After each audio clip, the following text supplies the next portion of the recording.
She wasn't there. She didn't come back. So we called the police and all of the search was set up. The whole town came together and held a giant search party, lasting through the night, but there was no sign of her at all. She had just completely vanished.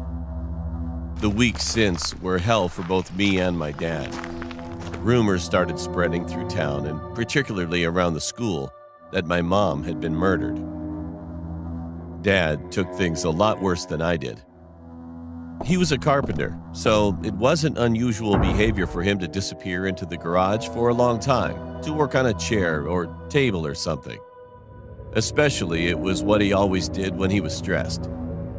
I figured that's just how he was dealing with the grief. We barely spoke over the next couple weeks. He was locked in there from sunrise to midnight. And we might bump into each other at one point, but he'd just say goodnight and went to bed. Sure, it was a bit weird, but I understood that he was going through a lot. But the longer he spent in there, the less I was sure he was doing woodwork. There were large bottles of bleach popping up in our bins, and Dad barely took any break. One night, I had waited for him to go to sleep, and I crept down to try to open the door, but it was locked tight, and Dad always had the key. But today, when I came home from school, he was in the kitchen, freshly shaved, showered, had a rested face.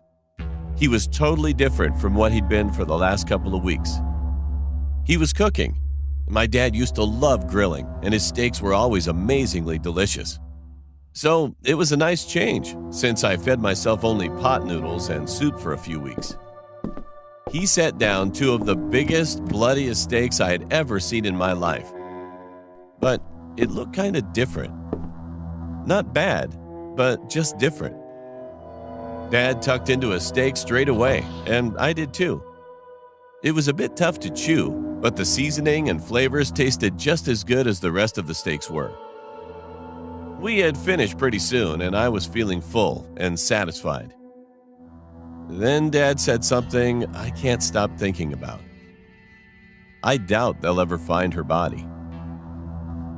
His voice didn't sound sad or depressed. I didn't say anything, just stared at him. Hearing what he said sent shivers down my spine. Then I thought of the steaks. The late nights in the garage, hundreds of bleach bottles, and my dad's weird behavior. Did he feed